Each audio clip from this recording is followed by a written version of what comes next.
Nous allons parler des pannes auxquelles vous pouvez vous attendre si vous utilisez un véhicule électrique.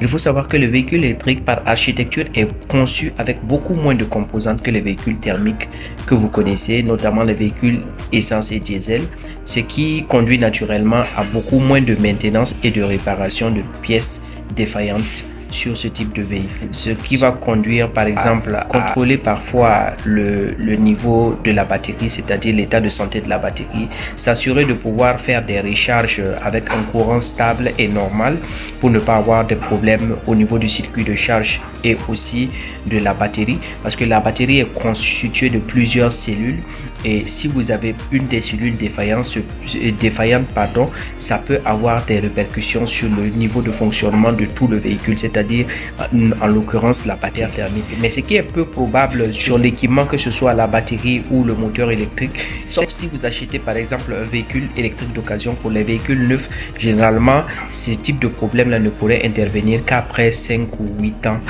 de durée de vie du véhicule. Voilà pourquoi les constructeurs prennent le risque de pouvoir garantir justement ces équipements les plus essentiels là entre 5 et 8 ans lorsqu'ils livrent le véhicule à leurs clients. Alors ce qu'il faut également faire assez régulièrement, c'est de pouvoir mettre du liquide refroidissant suffisamment pour les véhicules qui sont refroidis au liquide refroidissant, parce qu'il faut savoir qu'il y a certaines batteries qui sont refroidies par l'air, mais il y a des batteries aussi qui sont refroidies par le liquide refroidissant. Donc ça passe dans le circuit de la batterie pour pouvoir refroidir la batterie au besoin. Donc ça, il faut tout le temps contrôler ça, parce que si ce liquide manque, ça pourrait avoir également des répercussions sur le niveau de température de la batterie.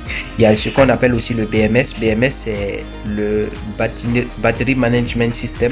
C'est ce qui régule en fait la batterie, la charge et tout ça, et comment l'énergie est dispensée dans les cellules et tout ça. Donc si vous avez un problème sur cet équipement là, ça peut avoir des répercussions sur le bon fonctionnement du véhicule électrique. À l'exception de cela, vous aurez les maintenances ou les réparations normales que vous connaissez, comme les pièces de suspension, tout ce que vous pourrez avoir sur un véhicule normal. J'espère que cette vidéo vous a été utile. C'était Daniel Kaboré, dirigeant fondateur de Imotrix, et n'oubliez pas qu'avec Imotrix, nous conduisons l'Afrique à l'électrique.